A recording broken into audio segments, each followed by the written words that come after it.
मैं हूं मोहम्मद उज़ैर और आप देख रहे हैं उज़ैर की आवाज़।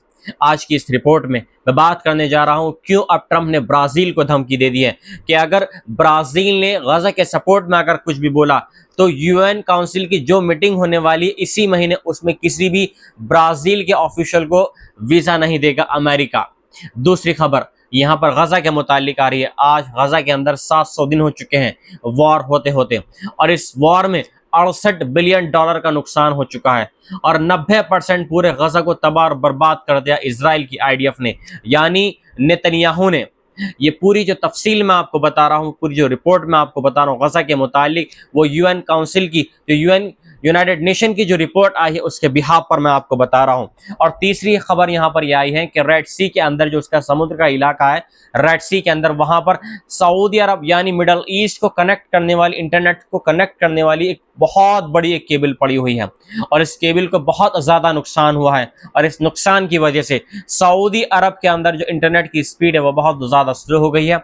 इसका असर जो आसपास की और मिडल ईस्ट की कंट्रीज है वहां पर भी देखने को मिला है, और कुछ जो एशिया की कंट्रीज है जैसे पाकिस्तान और इंडिया के कुछ शहरों में भी इसका असर देखने को मिला है। चौथी खबर यहाँ पर यूक्रेन के मुतालिक आ रही है। यूक्रेन के अंदर अभी तक का बहुत बड़ा ड्रोन अटैक हुआ है रशिया की तरफ से, क्योंकि रशिया ने पहली बार, जब से ये वॉर हुआ है, पहली बार किसी यूक्रेन की किसी मिनिस्ट्री के ऊपर, किसी सरकारी मुख्यालय के ऊपर यह अटैक किया है। और पांचवी खबर यहाँ पर आ रही है वेनिस की तरफ से, क्योंकि वेनिस के अंदर एक फिल्म फेस्टिवल चल रहा है और इस फिल्म फेस्टिवल में गजा की एक फिल्म है। गजा के ऊपर एक बच्ची थी जिसको इजरायली आईडीएफ ने मार दिया था, और इस बच्ची के ऊपर एक फिल्म बनी थी जिसका नाम था वॉइस ऑफ हिंद रजब। इस फिल्म को वेनिस फिल्म फेस्टिवल के अंदर सेकंड प्राइज मिला है। पूरी तफसील के साथ में मैं आपको बताऊंगा सारी रिपोर्टें क्या है, आज की पूरी तफसील। तो पहली रिपोर्ट की बात कर लेते हैं। पहली जो रिपोर्ट है ब्राजील के मुतालिक आ रही है। ब्राजील्स लूला गवर्नमेंट रेडिकल लेफ्ट, ये कहा है ट्रंप ने जो ब्राजील की जो गवर्नमेंट है उसको बहुत बुरा भला कहा है, और उन्होंने कहा है कि अगर ब्राजील के किसी ऑफिशियल ने, ब्राजील के प्राइम मिनिस्टर ने अगर गजा के सपोर्ट में अगर कुछ बोला यूएन काउंसिल के अंदर, या और दूसरे ममालिकों से अगर गजा के सपोर्ट में मतलब ये कि कुछ एहतजाज करने के लिए कहा, तो ब्राजील के लिए एक बहुत खतरनाक बात होने वाली है। क्योंकि यहाँ पर अमेरिका ने पूरी तरीके से यहाँ पर पूरी एक मतलब ये कि प्रोटेक्शन ब्राजील के अगेंस्ट बोल दी है। उन्होंने कहा है कि अगर ब्राजील का कोई ऑफिशियल या गवर्नमेंट का कोई बंदा अगर गजा के मुतालिक कुछ बोलता है, सपोर्ट में अगर बोलता है, तो यूएन काउंसिल के अंदर यूएन की मीटिंग होने वाली है इसी महीने, उसमें ब्राजील के किसी भी ऑफिशियल को वीजा नहीं दिया जाएगा। यानी जब वीजा ही नहीं दिया जाएगा तो ब्राजील का कोई सा भी जो मेंबर है वो यूएन काउंसिल के अंदर उस मीटिंग को अटेंड नहीं कर पाएगा। इसके अलावा threatened to bar Brazilian officials from attending the UN General Assembly। जैसे मैंने अभी आपको रिपोर्ट में बताया कि ब्राजील के जो ऑफिशियल्स हैं उनको पूरी तरीके से वार्न कर दिया अमेरिकन गवर्नमेंट ने, नेतन्याहू ने, कि बिल्कुल भी अगर बोला गजा के मुतालिक तो एक भी जो ब्राजीलियन ऑफिशियल उसको वीजा नहीं देंगे। US imposed tariffs up to 50% on Brazilian goods in August. आपको यहाँ पर बताते चले कि जब से ये जो ट्रम्प ने जो टैरिफ का जो एक ढर्रा चला है उसकी वजह से 50% टैरिफ लगा दिया है ब्राजील की गवर्नमेंट के ऊपर, ब्राजील के लोगों के ऊपर, और इसी वजह से ये बहुत खतरनाक इम्पोज पड़ा हुआ है। बहुत ज्यादा मतलब ये कि बेरोजगारी हो रही है ब्राजील के अंदर। Trump angry over Brazil support for फिलिस्तीन एंड क्रिटिसिज्म ऑफ इजराइल। जैसा मैंने अभी आपको बताया कि ब्राजील सपोर्ट कर रहा है गजा को, और वो शुरू से ही बोलता हुआ आया है कि हम गजा के लोगों को सपोर्ट करते हैं, हम गजा की जो वॉर हो रहा है, जो गजा में भूखे बच्चे मर रहे हैं, जो वॉर हो रहा है, हम उसकी मजम्मत करते हैं और इजराइल के अगेंस्ट बोलते हैं कि हम इजराइल से कहते हैं कि अगर तुमने ये वॉर ख़त्म नहीं किया तो इसके अंजाम बहुत बुरे होने वाले हैं।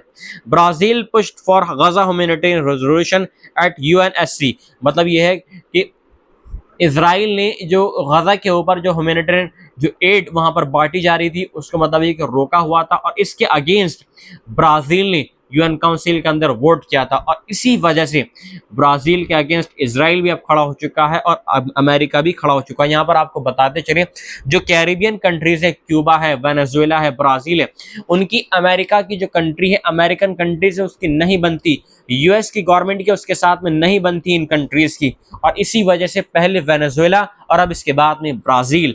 कल मैंने अपनी रिपोर्ट में मैंने आपको बताया था कि वेनेजुएला के ऊपर भी ट्रंप ने वार्निंग दे दी है कि अगर वेनेजुएला ने अमेरिकन टेरिटरी के आसपास में अपने F-16 जेट, जो फाइटर जेट है, उनको डिप्लॉय किया तो उनको शूट कर दिया जाएगा। और ये जो शूट है ये एक वॉर में बदल जाएगा। जबकि यहाँ पर वेनेजुएला ने ये ब्लेम लगाया था कि जो नार्कोटिक्स की आड़ में जो अमेरिका बोल रहा है कि वेनेजुएला की तरफ से जो मतलब जो इलीगल जो पदार्थ है, जो नशीले पदार्थ हैं, वो यूनाइटेड स्टेट के अंदर मतलब स्मगल हो रहा है। इसी वजह से अमेरिका ने मतलब ये कि एयर स्ट्राइक की है। सबसे पहले मैं आपको एक चीज़ बताता चलूँ, जो मैंने आपको रिपोर्ट में मैंने आपको बताया था कि वेनेजुएला के ऊपर अमेरिका की जो गवर्नमेंट है यानी नेतन्याहू ने ये ब्लेम लगाया है कि बराबर जो मिलिटिया है वेनेजुएला के अंदर, उन मिलिटिया की हेल्प से जो ब्राज़ील की गवर्नमेंट है बराबर जो उल्टी सीधी चीज़ें हैं यानी जो नशीले पदार्थ हैं वो बराबर सप्लाई हो रहा है। और इसी चीज़ को रोकने के लिए 2 या 3 दिन पहले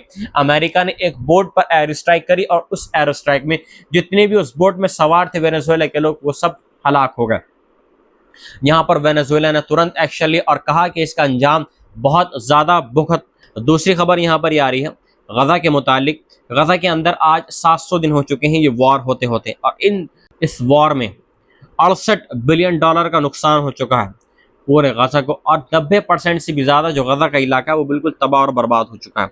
आपको बताते चलें 73,700 लोग हैं जो मिसिंग है या बिल्कुल मर गए हैं। जो मिसिंग हुए हैं उनको तब यही मान लिया जाएगा कि ये लोग अब मर चुके हैं।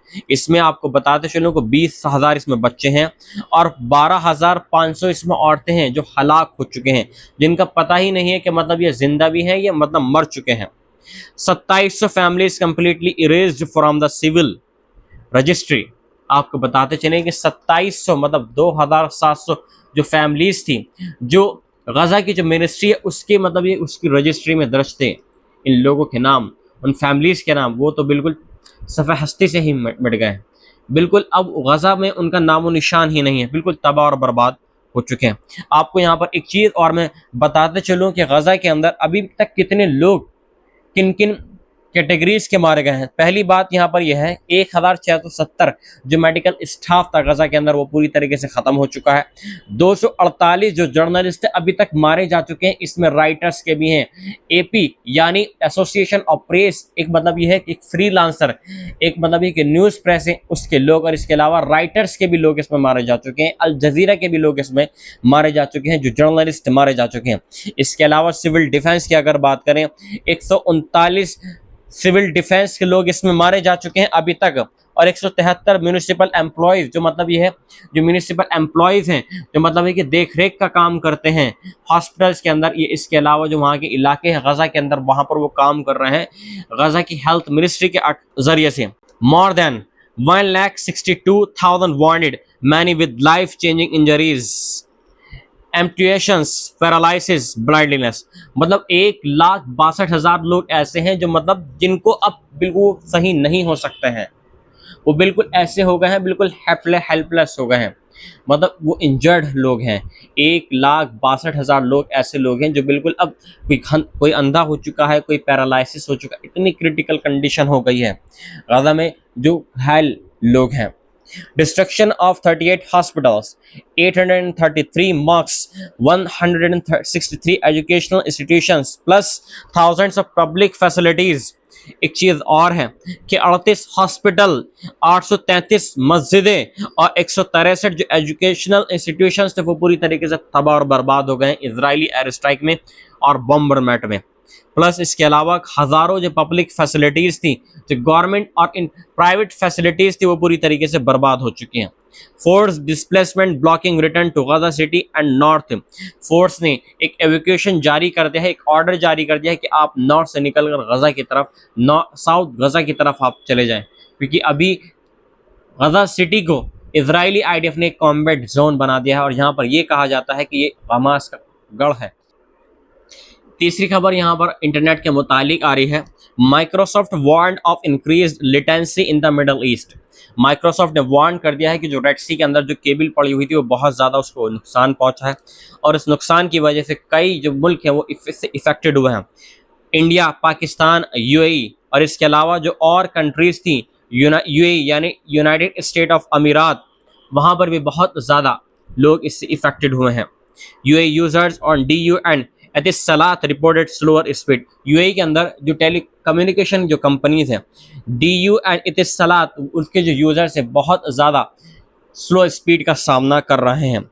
cables affected, failures hit SMW4, Tata communications and IMEWE। इसके अलावा जो दो और कंपनियां हैं जिनकी जो मतलब जो केबल पड़े हुए हैं, टाटा कम्युनिकेशंस है ये, इसके अलावा अलेक्टेल लुसेंट कंसोर्टियम जद्दा के पास में जो सऊदी अरब में है, जद्दा सिटी, वहाँ पर बहुत ज़्यादा इसको नुकसान पहुँचा है। ये कहा जा रहा है कि इसका जो मतलब किस तरीके से ये हो सकता है।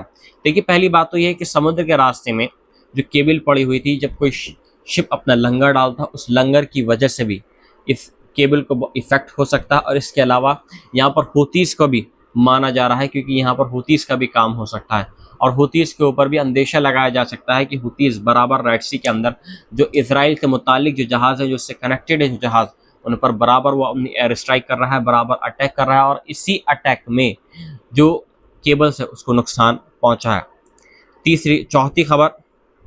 चौथी खबर यहाँ पर रशिया के मुतालिक आ रही है। Russia launch the largest aerial attack since the war begin, striking Kyiv and other cities. Russia ने एक बहुत बड़ा लार्ज स्केल पर एक एरियल अटैक किया है कीव के ऊपर और इसमें कीव में बहुत ज़्यादा नुकसान हुआ है। Ukraine's air force says drones and 13 missiles for launch.